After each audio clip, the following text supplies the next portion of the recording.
Ինչ վերաբերվում է Ծիծեռնակաբերդին։ Եթե հիշում եք Վարդան Հակոբյանի ուղիղ եթերում մեր հարց ու պատասխանի ժամանակ, երբ ասացի, որ ամեն ինչ նորմալ է ու գնում է առաջ, մի կին էր կարծեմ, եթե չեմ սխալվում, գրել էր, որ իրանք մի քանի օր առաջ են այնտեղ եղել ու նույն վիճակն է, ոչ մի փոփոխություն չկա։ Հիմա սա գրում են, որ 12 օր առաջ են եղել Ծիծեռնակաբերդում եւ որ դուք ինչ որ նկարագրում եք, դա չի համապատասխանում իրականությանը։ 12 օր առաջ ես եղա Ծիծեռնակաբերդում, բայց Կարենի պատասխանը չի համապատասխանում իրականությանը, sense են գրել։ Այսինքն որ դու ասում եք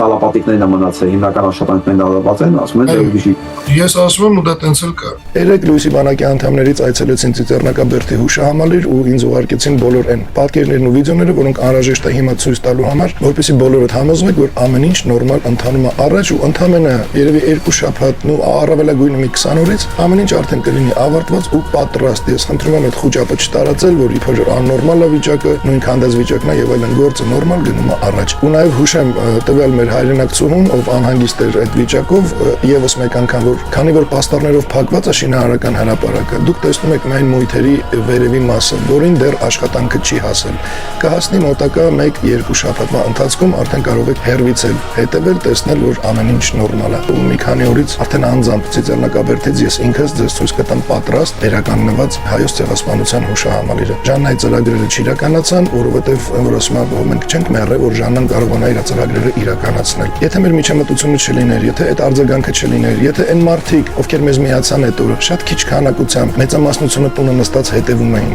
ու եթե այդ մարդիկ մեզ չմիանային, եթե այդ շինարարական կամպանիայի տնօրինությունը, աշխատողները ըմբռնումով չմոտենային, այս ամեն ինչը չէր լինելու։